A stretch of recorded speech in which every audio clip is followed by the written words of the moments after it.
Ozempic, ce nom est partout, n'est-ce pas? Sur les réseaux sociaux, dans les magazines. On en parle comme de la solution miracle pour perdre du poids rapidement et sans effort.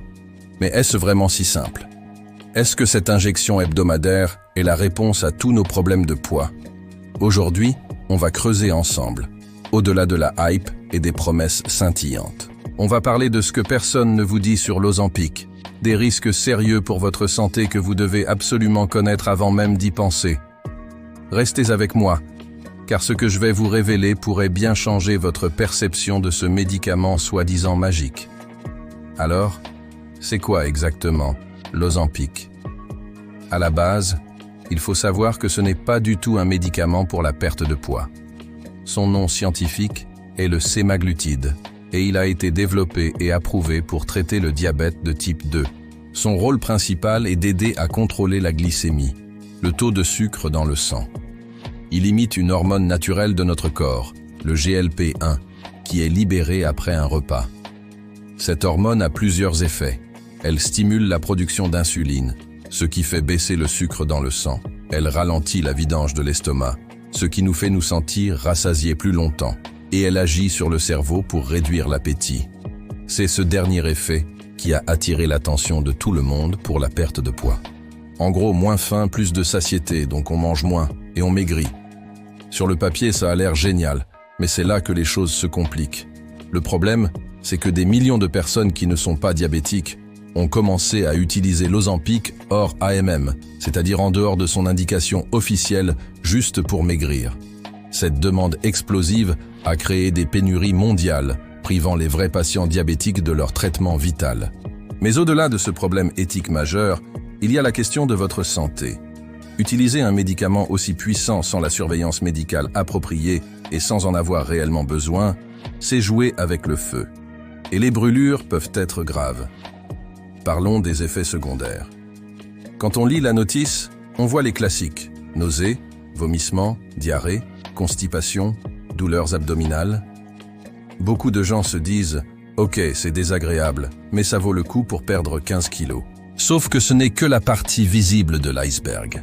Ces symptômes peuvent être tellement intenses qu'ils empêchent de vivre normalement. Imaginez avoir la nausée en permanence, ne plus pouvoir profiter d'un repas entre amis ou être cloué aux toilettes. Ce n'est pas vraiment une vie de rêve. Mais il y a pire. Des risques bien plus sérieux commencent à émerger.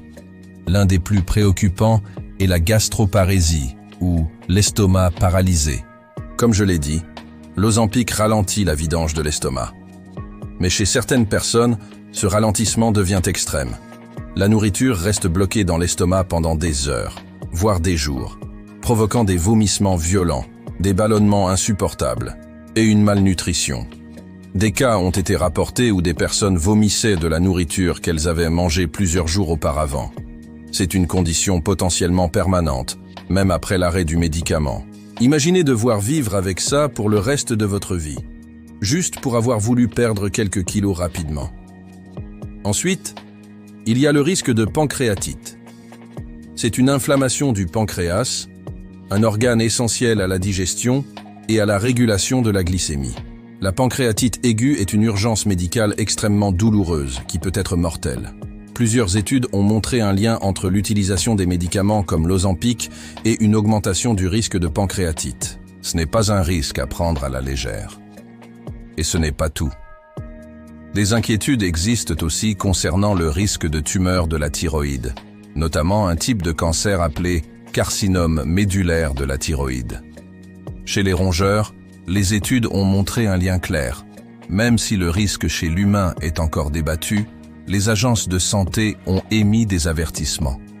Les personnes ayant des antécédents personnels ou familiaux de ce type de cancer ne doivent absolument pas prendre ce médicament.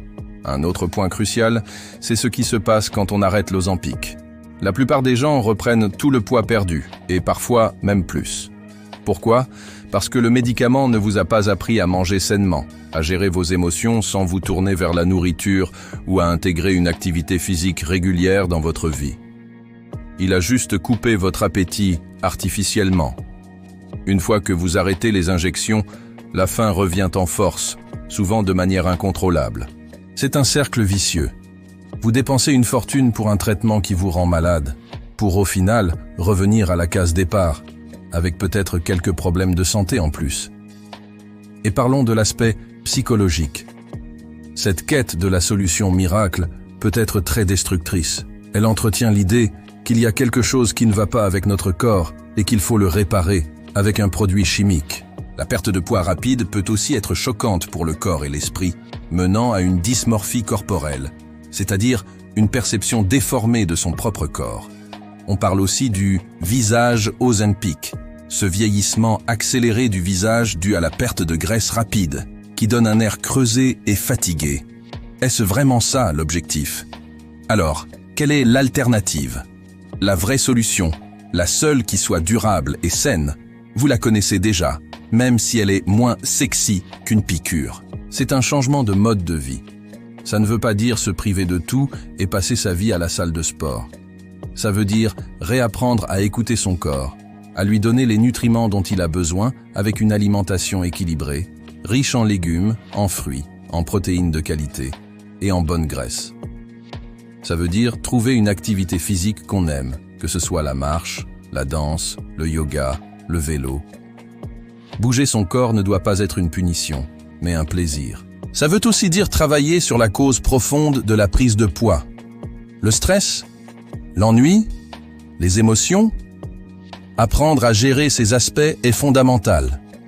Parfois, se faire accompagner par un professionnel, comme un diététicien nutritionniste, un psychologue ou un coach sportif, peut faire toute la différence.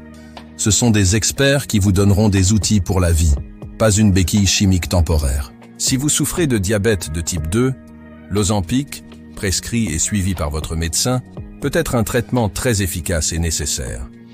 Mais si vous cherchez juste à perdre du poids, s'il vous plaît, réfléchissez-y à 2 fois. Les risques sont réels et potentiellement dévastateurs.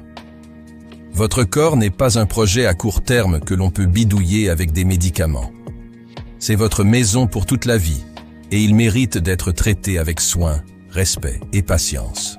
La vraie transformation ne vient pas d'une seringue, elle vient de l'intérieur. Elle vient des petites décisions saines que vous prenez chaque jour. C'est un cheminement, pas une course. C'est parfois difficile, ça demande des efforts. Mais le résultat est une santé de fer, une énergie débordante et une fierté que vous ne trouverez jamais au fond d'une boîte de médicaments. Merci d'avoir regardé cette vidéo jusqu'au bout. J'espère qu'elle vous a éclairé sur les dangers cachés derrière la tendance Ozempic. Si vous avez trouvé cette information utile, partagez-la autour de vous. Ça pourrait aider quelqu'un à prendre une décision plus éclairée pour sa santé. N'oubliez pas de liker et de vous abonner pour ne pas manquer nos prochaines vidéos, où l'on continuera à démêler le vrai du faux dans le monde de la santé. Prenez soin de vous et à très bientôt.